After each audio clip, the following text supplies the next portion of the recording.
আরে ভাই আপনি কি কাউকে এড করবেন? না, আপনি করেন।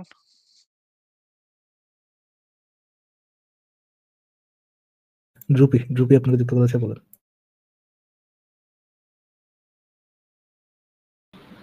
হ্যাঁ ভাই, শুনতেছেন? হ্যালো। জি, শোনা যাচ্ছে, বলুন। হ্যাঁ, আমার আসিফ আসিফ ভাই কেমন আছেন? এই তো ভাই ভালো আছি। আশা করি আপনিও ভালো। বলেন তাহলে।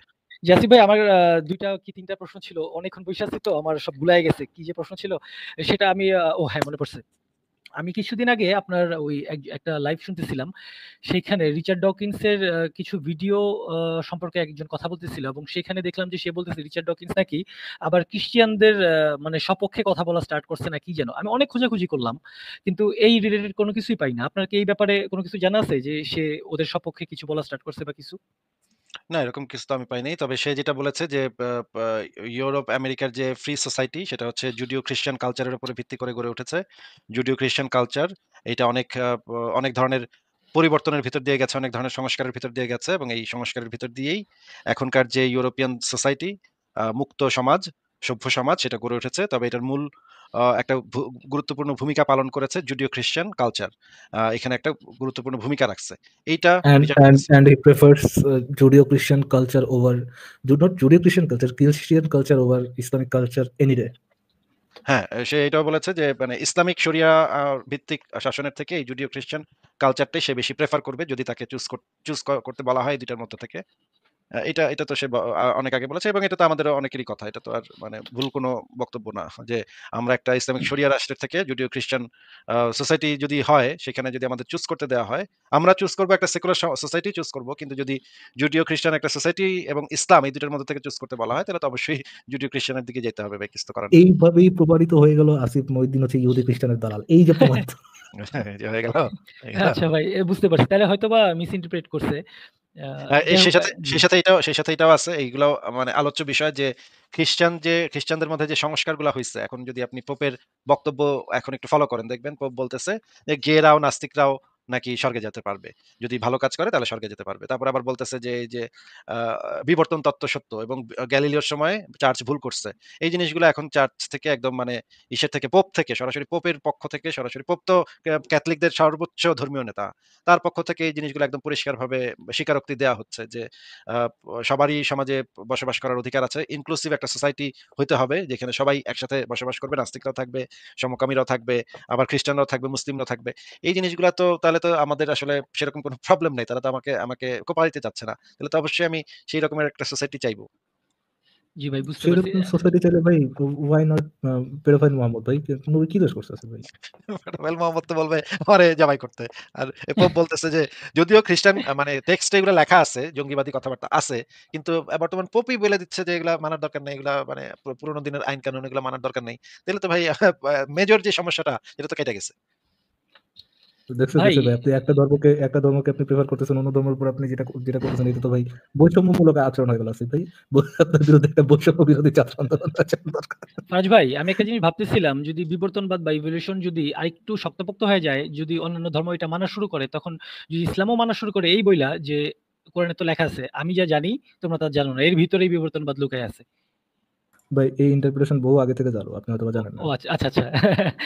আচ্ছা, আরেকটা প্রশ্ন। এবং আরেকটা জি। জিনিস বাদ গেছে এবং রিচার্ড ডকিন্সকে একবার জিজ্ঞেস করা হয়েছিল সম্ভবত যতদূর মনে আছে যে মুহাম্মদ এবং জেসাসের মধ্যে যদি করা হয় যে এই দুজনের মধ্যে কার ক্যারেক্টার মানে তখন সে বলছে অবশ্যই জেসাসের ক্যারেক্টারটা কি সে অ্যাকসেপ্ট করবে কারণ জেসাসের যেই গল্পগুজব যদিও সেগুলো গল্পগুজব তারপরেও সেই বানানো গল্পগুজবকেও যদি আমরা সে ধরে নেয় তাহলে দেখা যাচ্ছে যে জেসাস একটা দেহ ব্যবসায়ী মেয়ে আসছিল তাকে সে করছে পাথর ছুঁড়া মারতে বারণ করছে এবং একটা কথা বলছে আই ফর এন আই এই ধরনের একটা কথা বলছে যে চোখের বদলে চোখ নিলে তো সব পুরা পৃথিবী হয়ে যাবে। তোমাদের মধ্যে যে কোনো পাপ করে নাই সে সবার আগে পাথরটা ছোড়ো। এই ধরনের কথাবার্তা বলতেছে। আর উল্টা দিকে যদি মোহাম্মদের জীবনে এই একই ঘটনা যদি মোহাম্মদের জীবনে আমরা খুঁজি সেখানে দেখবো ভাই ভয়ংকর অবস্থা। মাইরা কাইটা একাকার অবস্থা। আমি আপনাকে সেই হাদিসগুলো বের করে দেখাতে পারি যে এখানে মানে এই হাদিসটা খুবই হৃদয় বিদারক। আমার কাছে এই হাদিসটা যখন আমি পড়ছি তখন আমি খুবই মানে মন খারাপ হইছে আমার প্রচন্ড মন খারাপ হইছে। সেই হাদিসটা আমি অনেকবার দেখাইছি যে একটা ২ জনকে নিয়ে আসা হয়েছিল। যে মানে তারা জেনা করছে, তারা প্রেম করছে, জেনা করছে। এখন জেনার শাস্তি দেয়া হবে। মোহাম্মদ নির্দেশ দিচ্ছে যে পাথর কোমর পর্যন্ত মাটিতে পুঁতে পাথর ছেড়ে মেরে ফেলতে হবে। তখন পাথর মারার সময় ঠাস, ঠাস করে আল্লাহু আকবার বলে পাথর মারতেছে। পাথর মারার সময় দেখা গেল যে এই যেই লোকটা, সেই লোকটা তার নিজে পাথর খাইতেছে কিন্তু সে তার মাথাটা দিয়ে ঘাড়টা ঘুরায়ে মেয়েটার গায়ের উপরে তার মাথাটা নিয়ে দিচ্ছে যেন মেয়েটার ব্যথাটা একটু কম লাগে। আ লোকটা নিজে পাথর খায়াও মেয়েটার উপরে ঝুঁকা পড়তেছে যেন মেয়েটার ব্যথাটা একটু কম লাগে। আমি হাদিসটা একটু বের করতেছি। আপনারা একটু যদি জি, পড়েন হাদিসটা, তাহলে খুবই মানে একটা খুবই খারাপ লাগবে এই হাদিসটা পড়লে যে, এই লোকটা একেবারে মারা যাওয়ার সময় যখন পাথর এসে লাগতেছে, সেই সময়ের অনুভূতি তো ভাষায় প্রকাশের মতো না, তাই না? সেই সময় তো তীব্র ব্যথা হওয়ার কথা। কিন্তু সেই সময় ওই লোকটা তার মাথাটা দিয়ে কোন রকমে মেয়েটাকে মানে তার প্রেমিকাকে আ রক্ষা করার চেষ্টা করতেছে যেন পাথর একটু কম লাগে মেয়েটার গায়ে। আমি হাদিসটা বের করতেছি। হাদিসটা খুবই মর্মান্তিক। আমি ১ সেকেন্ড সময় দেন, আমি বের করতেছি। আপনি বলতে থাকেন। জি। আমি বলব ভাইয়া? হ্যাঁ, হ্যাঁ বলেন।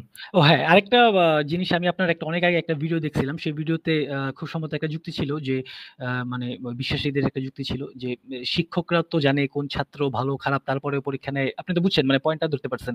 আমি কোন যুক্তির কথা বলছি। সেই যুক্তি নিয়ে খুব সম্ভবত আপনার একটা কথা ছিল। আমি কি লিখে সার্চ দিলে ওইটা আবার পাবো বলতে পারবেন? তাকদীর লিখে সার্চ করলে পাবেন। এটা তাকদীরের আলোচনা ছিল। আচ্ছা, তাকদীরের আলোচনা না। আচ্ছা, আরেকটা ব্যাপার সেটা হচ্ছে আসিফ ভাইয়া ইয়েতে গেছিল ওই যে অ্যাডাম সিকার আ এক্স মুসলিম সাহিলের একটা ভিডিওতে ছিল। তো ওইখান থেকে আমি ওদের আরো অনেক কিছু ভিডিও-টিডিও দেখলাম। দেখার পর অ্যাডাম সিকারের খুব সম্ভবত ১ মাস আগের একটা ভিডিওতে কোন একটা খ্রিস্টিয়ান আ থিস্ট হবে। ওর সাথে একটা লাইভ ছিল। সেই লাইভের মধ্যে বলতেছিল মোহাম্মদ যে ছিল এক্সিস্ট করে সেটাই একটা মিথ হইতে পারে। তো এটা নিয়ে কিছুক্ষণ ঘাটাঘাটি করার পরে অনেক তথ্য-মথ্য পাইলাম যে এখানে ওরা প্রমাণ করে দিয়েছে নবী যে আছে, যে এক্সিস্ট করে এটারই কোনো ঠিক ঠিকানা নাই। এই সম্পর্কে যদি একটু বলতেন। এই বিষয়গুলো খুবই আমার কাছে খুবই ফালতু বিষয় মনে হয়। এটা ফালতু নিয়ে আমি বিষয়। আমার আচ্ছা, আচ্ছা। মানে আচ্ছা, ফালতু বুঝতে পারছি। আলোচনা, টাইম ওয়েস্ট আলোচনা। এটা জি, জি, আলোচনা জি। করার আমার কোনো কাজের আলোচনা না। আমার জন্য আচ্ছা, কোনো আচ্ছা, কাজের আচ্ছা। আমার আলোচনা না। কাছেও যাই হোক। সেমই লাগছে ভাই। আপনার কাছে আপনার জাস্ট মতামতটা আমি জানতে চাইছিলাম আরকি। হ্যাঁ, আমি এই হাদিসটা দেখি। এই হাদিসটা খুবই মানে ইম্পোর্টেন্ট। মুয়াত্তা মালিকের হাদিস দেখেন। হাদিসের ভিতরে দেখেন, আব্দুল্লাহ ইবনে ওমর বলেন, ইহুদীদের একদল রাসূলুল্লাহ সাল্লাল্লাহু আলাইহি ওয়াসাল্লামের নিকট আসিয়া বলিল, তাহাদের একজন পুরুষ ও স্ত্রীলোক ব্যভিচারে লিপ্ত হইয়াছে। রাসূলুল্লাহ তাহাদিগকে জিজ্ঞেস করিলেন, রজম বা প্রস্তরাঘাতের ব্যাপারে তাওরাতে কি আদেশ রহিয়াছে? তারা বলল, ব্যভিচারকারীকে লজ্জিত করি এবং বেত্রাঘাত করিয়া থাকে। দেখেন ইহুদীরাও ওদের ধর্মগ্রন্থে কিন্তু আছে পাথর ছেঁড়া মারা। কিন্তু ইহুদীরা এগুলা চেঞ্জ করে নিচ্ছে। ওই সময়ই ইহুদীরা তাদের এই বিধানগুলা পরিবর্তন করে নিচ্ছে। কারণ ওরাও বুঝছে যে এগুলা বর্বর। ওদের সময় ওরা বুঝছে যে এটা কিন্তু ১৪৫০ বছর আগের ঘটনা। তখনও তারা বুঝছে যে এগুলা বর্বর। তারা করছে কি তাদের বিধান পরিবর্তন কইরা একটু চেঞ্জ করে বলছে যে ব্যভিচারীকে লজ্জিত করি এবং বেত্রাঘাত করিয়া থাকি। আব্দুল্লাহ ইবনে সালাম বলেন, তোমরা মিথ্যা বলিতেছ। তাওরাতে প্রস্তরাঘাতে শাস্তি রহিয়াছে। মানে এই মুহাম্মদের চেলা সে বলতেছে না, তাওরাতে তো পাথর ছিঁড়া মারার কথা বলা আছে। তাওরাত আনয়ন করো, উহা পড়িয়া দেখো। অতঃপর তাহারা তাওরাত খুলিল, এক ব্যক্তি বেত্রাঘাতের উপর হাত রাখিয়া পূর্বাপর অবশিষ্ট আয়াত পড়িয়া শুনিল। মানে ওই অংশটুকুতে আঙ্গুল রাইখা সে অন্য আশপাশের অংশগুলা পড়তেছে, কিন্তু এটা পড়তেছে না ঠিকমতো। আব্দুল্লাহ ইবনে সালাম তাহাকে বলিল, তোমরা হাত উঠাও তো। সে তাহার হাত উঠাইলে দেখা গেল উহাতে প্রস্তরাঘাতে আয়াত রহিয়াছে। অতঃপর সকল ইহুদী স্বীকার করিল যে আব্দুল্লাহ ইবনে সালাম ঠিকই বলিয়াছে, তাওরাতে প্রস্তরাঘাতের আঘাত বিদ্যমান রহিয়াছে। রাসূলুল্লাহ সাল্লাল্লাহু আলাইহি ওয়াসাল্লাম উভয়কে প্রস্তরাঘাতে আদেশ করিলেন। রাসূলুল্লাহ সাল্লাল্লাহু আলাইহি ওয়াসাল্লামের আদেশে উভয়কে প্রস্তরাঘাত করা হইল। আব্দুল্লাহ ইবনে ওমর বলেন, আমি দেখিলাম পুরুষটি ওই নারীকে আঘাত হইতে রক্ষা করিতে তাহার উপর ঝুঁকিয়া পড়িতেছিল। মানে যখন পাথরটা মারতেছিল তখন পুরুষটা কি করতেছিল? একটু ঝুঁকে মেয়েটার উপরে পড়তেছিল যেন মেয়েটার মালিক বলেন, উহার উপর ঝুঁকিয়া পড়িয়াছিল অর্থ পুরুষ নিজে প্রস্তরাঘাত সহ্য করিয়াও ওই নারীকে প্রস্তরাঘাত হইতে রক্ষা করিতে যাইয়া তাহার উপর উপুর হইয়া পড়িয়াছিল। এই হাদিসটা বুখারী শরীফে আছে। ইসলামিক ফাউন্ডেশন ৪২০০ দেখেন। এই যে মানে মোহাম্মদ নির্দেশ দিল রজমের আয়াত পড়িতেছিল না, আব্দুল্লাহ রজমের নির্দেশ দিল। হ্যাঁ? অনন্তর রাসূলুল্লাহ সাল্লাল্লাহু আলাইহি ওয়াসাল্লাম তাদেরকে রজম করার নির্দেশ দিলেন এবং মসজিদের পার্শ্বে জানাজা গাহের নিকট উভয়কে রজম করা হইল। রজম মানে হচ্ছে কোমর পর্যন্ত মাটিতে পুঁতে তার উপর থেকে আল্লাহু আকবার বলে পাথর মেরে হত্যা করা। মৃত্যু পর্যন্ত ঠাস, ঠাস করে বাড়ি লাগবে এবং নাক মুখ থ্যাতলাতে থাকবে, ঠাস, ঠাস করে রক্ত বেরোতে থাকবে। এটার একটা সিনেমা আছে। সেই cinema a story of Soraya M. এটা যারা দেখেন নাই তারা একটু দেখতে পারেন। Story of Soraya M. ইরানের একটা ঘটনার উপর ভিত্তি করে এই সিনেমাটা তৈরি করা হয়েছে। মানে কোমর পর্যন্ত পুঁতে মানুষকে দূর থেকে সবাই আল্লাহু আকবার বলে একেকজন ঠাস, ঠাস করে পাথর মারে। আর নাক থ্যাতলায় যায়, দাঁত থ্যাতলাইতে থাকে, ঠাস, ঠাস করে রক্ত বেরোতে থাকে, মগজ বেরিতে থাকে। একটা অত্যন্ত বীভৎস একটা দৃশ্য। এই যে জানাজা গৃহের নিকট উভয়কে রজম করা হইল। ইবনে ওমর বলেন, আমি সেই পুরুষটিকে দেখেছি যে নিজে মহিলার উপর হয়ে তাকে প্রস্তরাঘাত হতে বাঁচানোর চেষ্টা করছে। মানে লোকটা এই লোকটাও মরতেছিল, ব্যথা পাচ্ছিল। কিন্তু সে নিজের মাথাটা দিয়ে মহিলাটাকে বাঁচানোর চেষ্টা করতেছিল। এই হাদিসটা আবার তিরমিজি শরীফ ইসলামিক ফাউন্ডেশন ১৪৩৭ এ আছে। না, এইটা ওইটা না। এই যে দেখেন এটা হচ্ছে বুখারী শরীফ ইসলামিক ফাউন্ডেশন ৬৩৬২ তো এটা আছে। ইবনে ওমর বলেন, উভয়কে সমতল স্থানে রজম করা হয়েছে। তখন ইহুদি পুরুষটিকে দেখেছি, ইহুদি নারীটির উপর উপুড় হয়ে পড়ে আছে। আ উভয়কে রজম করা হলো। আরেকটা হাদিসে বলা আছে, উভয়কে সেইটার কারণে রজম করা হলো। আচ্ছা। এইখানে দেখেন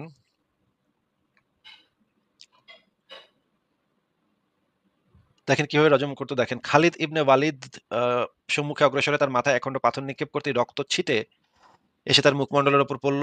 তাই তিনি মহিলাটিকে ভৎসনা তিরস্কার করে গালমন্দ করলেন। মানে খালিদ বিন ওয়ালিদ এসে এত জোরে একটা পাথর মারছে যে মানে রক্ত ছিটে তার মুখমণ্ডলের উপরে এসে রক্তটা পড়ল। এই কারণে সে আবার ওই মহিলাটাকে ভৎসনা তিরস্কার করে গালমন্দ করল। মানে একদম মানে মানে একদম মানে পৈশাচিক ঘটনা। একদম পিশাচরাও এইরকম করতে পারে কিনা? আমি তো ভাই এগুলা প্রেম করছে, জাস্ট প্রেম করছে। যারা হয়তো সেক্স করছে, একটা জায়গায় গিয়ে সেক্স-টেক্স করছে। এতে কি এমন বাল ছেড়া গেছে? আল্লাহর কি বাল ছেড়া গেছে এতে? আল্লাহর কি এমন ইয়া হইছে যে এটারে এইভাবে এই নৃশংসভাবে মারতে হবে? এটা কি ভাই? এটা কেমন কথা? এবং এরা যে প্রেমিক-প্রেমিকা ছিল এটা তো বোঝাই যাচ্ছে যে এরা প্রেমিক-প্রেমিকা ছিল। হাদিস থেকে তো বোঝাই যাচ্ছে যে তারা একজন আরেকজনকে ভালোবাসে। জি। তাহলে এখানে আল্লাহর কি বালটা ছেড়া যায়? আমি তো বুঝি না ভাই। মর্মান্তিক। হ্যাঁ, বলেন তাহলে। জি ভাই ভয়ংকর। তার উপরে পাথর-টাথর ছুটতেছে, রক্ত ছিটে আসছে এদিকে উল্টা আরো গালিগালাজ করতেছে। পুরো সিনেমা। হ্যাঁ, বলেন। আর কি যেন বলবেন? হ্যাঁ, ও আচ্ছা আরেকটা জিনিস ভাই ভাবছিলাম আপনার ওই আ যখন ওই যে আমাদের যে ইসলাম ধর্মে যে জিনিসটা আছে ওই যে নিষিদ্ধ ফল বা আপেল-টাপেল বা কিছু একটা খাওয়ার জন্য যে শাস্তি দিয়ে পাঠাইলো পৃথিবীতে, তাই না? তো পাঠানোর পর ওইটা তো আমি যা দেখতেছি আমাদের তো পাঠাইলো তাহলে একটা শাস্তি হিসেবে। তাহলে এই পৃথিবী পরীক্ষাগার হইলো কখন? এটা তো ভাই আমার এটা আমি কি বলবো ভাই? এটা এটা তো আসলে আমাকে মুমিনদের কাছে করার মতো প্রশ্ন। আমাকে আচ্ছা, আচ্ছা করার মতো বুঝতে প্রশ্ন পারছি। না। আচ্ছা। তাহলে আমি আরেকটা জিনিস দেখলাম পরিকল্পনার মতো, আল্লাহর পরিকল্পনার মতো ওই শয়তান যদি ওই অহংকার না করত, তাইলে তো মানে আ শয়তানকে বিতাড়িত আল্লাহর করা বৃহৎ হইতো না। পরিকল্পনায় আল্লাহর বৃহৎ পরিকল্পনা নষ্ট হয়ে যেত, ভণ্ডুল হয়ে নষ্ট যেত। হয়ে যেত না। সেক্ষেত্রে তো দেখতেছি যে শয়তান তো আরো ভালো কাজ করছে, হেল্প করছে। ওরা তো আরো আর আরেকটা ব্যাপার হইতেছে ফেরেশতারা সারা জীবন লক্ষ, লক্ষ বছর ইবাদত কইরা বেহেশতে যেতে পারবে না। আর আমরা এই একটা ভুল কাজ কইরা শাস্তি পায় পৃথিবীতে আইসা বেহেশতে গিয়ে যদি বলি ফেরেশতারা, "আল্লাহ আমি চাই একটা ফেরেশতা আমার পা টিপুক।" তো বেচারা আইসা আমার পা টিপবে। আমি শাস্তি-টাস্তির জন্য পৃথিবীতে আইসা ফেরেশতাদের পা টিপাইলাম। এটা মানে কেমন হয়ে গেল না ভাই? অনেক কিছু তো কেমন হয়ে গেল। এই বিষয়ে একটা আছে, শয়তানের জবানবন্দি একটা নাটক আছে সংশয়.com, এটা জি, পড়তে জি পারেন। আমি এটা পড়ছি ভাইয়া। জি। আর আমি একটা গানও বানিয়েছি এটার উপরে, এ বা বা ইবলিশের তাওহীদ, এটাও দেখতে আচ্ছা, পারেন। শুনতে হবে। জি। আচ্ছা ভাই থ্যাংক ইউ ভাইয়া সময় দেওয়ার জন্য। ঠিক আছে, ভালো থাকেন তাহলে। বিদায় জি। জানাচ্ছি আজকে। ওকে ভাই। ঠিক আছে, তাহলে পরের জনকে যুক্ত করি। হ্যাঁ, ফারাজ ভাই করেছেন। করেন। হ্যাঁ ভাই, ইনফিনিট সুকুই আমি বলেন। আসসালামু আলাইকুম ভাইয়া। হ্যাঁ, ওয়ালাইকুম আসসালাম। বলেন ভাইয়া। ভাইয়া মানে আমার কিছু প্রশ্ন ছিল, তার মধ্যে একটা হইলো আপনার এই আমি অ্যাকচুয়ালি মানে মুসলিম না, বাট আমার একজনের সাথে রিলেশনশিপ ছিল, তো সে আর কি মুসলিম ছিল। তো আমি একটু মানে কাইন্ড অফ মানে সৃষ্টিকর্তা আছে এটা বিলিভ করি, বাট কোনো ধর্মে সেভাবে বিলিভ করি না। তো সে প্রথমে এরকমই অ্যাক্ট আজকে করতো। আজকে লাইভ থেকে বাইরে হয়ে দুই ওয়াক্ত নফল নামাজ পড়ে আল্লাহর কাছে শুকরিয়া আদায় করেন যে আপনি এই সময় দেশের মধ্যে শরিয়া নাই। একটু আগে আসিফ ভাই যে পাথর মারার কাহিনী কইলো, ওটা তো ভাই ওটার হিরো তো আপনিও যেতেন। জি ভাই, মানে আমি কিন্তু শুধু একটা হ্যাঁ, আমার একটা প্রশ্ন আছে ভাই। আপনি যে সৃষ্টিকর্তাতে বিশ্বাস করেন, এই বিশ্বাসের পেছনে কি আপনার কোনো প্রমাণ বা যুক্তি আছে নাকি জাস্ট অন্ধবিশ্বাস করেন? মানে ভাই আসলে আমি খুব বেশি জ্ঞানী না, আমি এখনো স্টুডেন্ট। তো আমার মনে হয় যে এত কিছু মানে সৃষ্টি হয়েছে, এটা তো মানে এমনি মানে কিভাবে কি মানে আমি মিলাইতে পারি না, এর জন্য মনে হয়। সেটা ঠিক আছে। কিন্তু আপনাকে জিজ্ঞেস করেছি যে কোনো যুক্তি আছে নাকি বা প্রমাণ আছে নাকি, নাকি আপনার মনে হইতেছে এটা ভাই এমনে কেমনে হইলো? তাইলে ওই নিশ্চয়ই যে আল্লাহ আছে। জানি না তাই আল্লাহ আছে, ওটাই আর কি আছে ভাই। ও এত বড় পৃথিবী কেমনে হইলো? সুতরাং আল্লাহ আছে। মানে সৃষ্টিকর্তা আছে। ভাইয়া বিগ ব্যাং বা এই টাইপের যেগুলো আছে ওইগুলো বিষয়ে হালকা একটু আইডিয়া আছে, কিন্তু মানে যখন আমাকে কেউ বলে যে তাহলে বিগ ব্যাংটা করাইলো কে বা এই ধরনের কিছু বলে, তখন আমি আর কি উত্তর দিতে পারি নাই মানে তাকে। এর জন্য আমি ওইটা মানে ভাবতাম যে তাহলে হয়তো আছে। তার মানে আপনার কাছে আসলে কোনো প্রমাণও নাই, কোনো যুক্তিও নাই। জাস্ট একটা কোয়েশ্চেন আছে যে কেমনে হইলো? নিশ্চয়ই জি ভাই, এই যে কেমনে হইলো এই কোয়েশ্চেনের অ্যান্সারটা তো আপনিই দিচ্ছেন যে এমনে হইছে নাকি? মানে ভাইয়া বলে যে আমি যখন বলছিলাম যে ভাই আসলে তো সব নাই, এটা তো মেন টোটালি সাইন্টিফিক, যে প্রথমে বিগ ব্যাং হয়েছে, একটা নির্দিষ্ট পয়েন্ট ছিল, সিঙ্গুলারিটি থেকে এরকম আসছে। তো সে আমাকে বলছে যদি এরকম হয়ে থাকে, তো মানে আমার ফ্রেন্ড আর কি, তো তাহলে এই বিগ ব্যাংটা করাইলো কে? যদি সায়েন্সের সিস্টেমেও আসি যে বাহ্যিক কোনো বল প্রয়োগ না করলে কোনো কিছু নাকি পসিবল না। তো আমি রিসেন্টলি তাকে একটা ভিডিও দেখাইছিলাম যে এই যে মানে বিজ্ঞানীরা একদম 0 থেকে একটা মানে ইলেকট্রন বা এই টাইপের সামথিং কিছু একটা তৈরি করছে, মানে 0 থেকে সামথিং উৎপন্ন করছে। তো এটা দেখানোর পর সে বলতেছে যে না, এটা কিছুই না, এগুলা ইহুদি নাসারাদের হইলো কি মানে একটা চক্রান্ত, ইমান মানে দুর্বল করার, মানে আরো অনেক কিছু। তো মেইন যে কনভারসেশন তার সাথে আমার হয়েছিল এটা তো 2 বছর আগে হয়েছিল। তো তখন তো এগুলো আবিষ্কার হয়েছিল না। তো তখন আমি আরকি এটা মানে মনে করতাম যে আচ্ছা, কি আচ্ছা, ঠিক বলে আছে, বলেন তাহলে প্রশ্নের পরের অংশে চলে যান তাহলে। হ্যাঁ, তো মানে মেইন যে প্রশ্নটা ছিল যে এই বিষয়টাকে আপনি কিভাবে দেখতেছেন? যে মানে আমি তো আমার কাছে মানে সকল ধর্ম বা যে ধর্মেরই হোক এটা নিয়ে তেমন কোনো মাথা ব্যথা নাই। মানুষ আমরা এটাই মানে মেইনলি ম্যাটার করে। তো সেও ১ম এ এরকমই বলত, হ্যাঁ, ইভেন সে আমারে দেখাইতো যে হ্যাঁ, আমার কাছে এগুলা ম্যাটার করে না। আ তো এক পর্যায়ে ২ বছর যাওয়ার পরে, সরি ১.৫ বছর যাওয়ার পরে সে মানে বারবার আমাকে ফোর্স করা শুরু করলো যে, "তুমি বিয়ে করবা কবে?" এই সেই। তো দেন এক পর্যায়ে বলল যে, "হ্যাঁ, আমার তো সমস্যা নাই। তোমারে তো বলছি।" মানে সে ইউরোপ কি যাওয়ার আপনার পরে দেন গার্লফ্রেন্ড? সে কি আপনার হ্যাঁ, গার্লফ্রেন্ড? আচ্ছা, হ্যাঁ। আচ্ছা। তো তখন বললাম যে, "হ্যাঁ, আমরা তো যাবো অনার্স শেষে বাইরে যাবো। তখন ওইখানে তো এগুলো নিয়ে প্রবলেম নেই। ওখানে তো সবাই মানে মুক্ত চিন্তা করে বা এই ধরনের।" তো তখন আমারে বলতেছে, "না, তো তাহলে তুমি ছেলে-মেয়েদের কোন ধর্ম পালন করা?" বা এই সেই। বললাম, "কেন ভাই? ওরা ওরকম কেন? আমরা যেরকম ওরাও সেরকমই থাকবে।" বলতেছে, "না, ওদের মুসলিম হইতে হবে।" এই সেই। তো দেন এক পর্যায়ে সে আমারে ফোর্স করা শুরু করলো যে, "হ্যাঁ, তোমার মুসলিম হইতে হবে, নইলে হবে না।" মানে বিভিন্নভাবে মানে প্রায় অনেক মাস আমারে সে এটা নিয়ে প্রেশারাইজ করছে। তো আমি যখন মানে সব মানে মানা করতে আসি যে, "না, আমি তো যদি কোন ধর্মে বিশ্বাস করা লাগতো তাহলে আমি আমারটা দিয়ে থাকতাম। আমি কেন আবার নতুন করে এগুলাতে যাবো?" তখন সে বলতেছে, "না, তাইলে তোমার সাথে থাকা পসিবল না।" এই সেই। মানে পরে সে ব্রেকআপ করেছে। তো লং স্টোরি অনেক কিছু। তো এই বিষয়টাকে কিভাবে দেখেন? এরকম অনেকেরই নাকি হইছে, আমি দেখছি। মানে পরে বিভিন্ন ফোরামে। তো এই যে মানে লাভ জিহাদ বা এই টাইপের সামথিং এটা কিভাবে দেখেন আসলে? এরকম হয়ে থাকলে তো মানে আপনার জন্য ভালো হইছে আসলে যে আপনি বাইচা গেছেন। আপনার যে মানে সাংসারিক জীবনে কি গ্যাঞ্জাম লাগতো পরে, তো ওইগুলোর হাত থেকে আপনি রক্ষা পাইছেন। আপনি আল্লাহর কাছে শুকরিয়া আই আদায় ওয়ান্ডার করেন। আসিফ ভাই, আই ওয়ান্ডার মানুষ কেমন প্রেম করে যে প্রেমের মধ্যে অ্যাকচুয়ালি জিহাদ থাকে।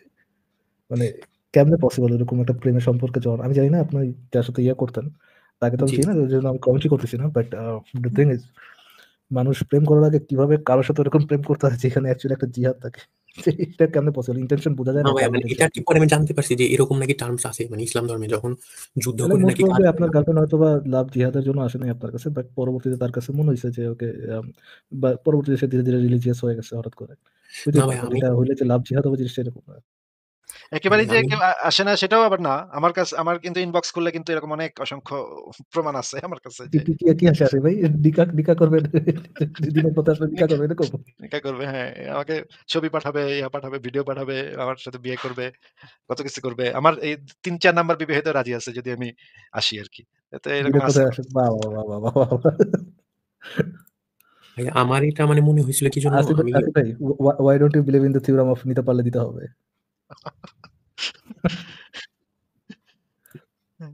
ঠিক আছে, ইনফিনিট ভাই, আমরা তো যেটা বলবো যে আপনাকে যে আপনি বেঁচে গেছেন। কারণ আপনার পারিবারিক আ একটা সম্পর্কের ভিতরে যদি আপনার বৈবাহিক সম্পর্কের ভিতরে যাইতেন তাহলে আরো বড় বিপদ হইতে পারত। সেটা আগে ঠিক হয়ে গেছে। আগে সরে গেছে। এটা আপনার জন্য ভালো হইছে। আপনি মানে ভাই হ্যাঁ, আমি বলেন। যখন ওদের বাসায় গেলাম, মানে সে বলতো তারা নাকি এগুলো নিয়ে এত মাথা ব্যথা নেই। বাট আমি ওর একটা ছোট্ট ভাই আছে, ছোট বোন আছে। মানে ওরা একদম ছোট থেকেই মাদ্রাসাতে যায় এবং আমার যার সাথে রিলেশনশিপ ছিল, সে বাইরে কিন্তু কখনো হিজাব বা বুরকা পরে আসা এটা কখনোই ছিল না। মানে আপনি ওরে দেখলে বুঝবেনই না এরকম একটা ব্যাপার। বাট সেও মাদ্রাসার স্টুডেন্ট ছিল। তো তারপর আমি অনেক স্টাডি করার পরে যে আপনাদের চ্যানেলের ভিডিও দেখতাম। এগুলো দেখার পরে আমি আস্তে, আস্তে আরকি মানে মোটামুটি একটা আইডিয়া আসছে যে মানে ডার্ক সাইড গুলো যখন জানতে পারছি।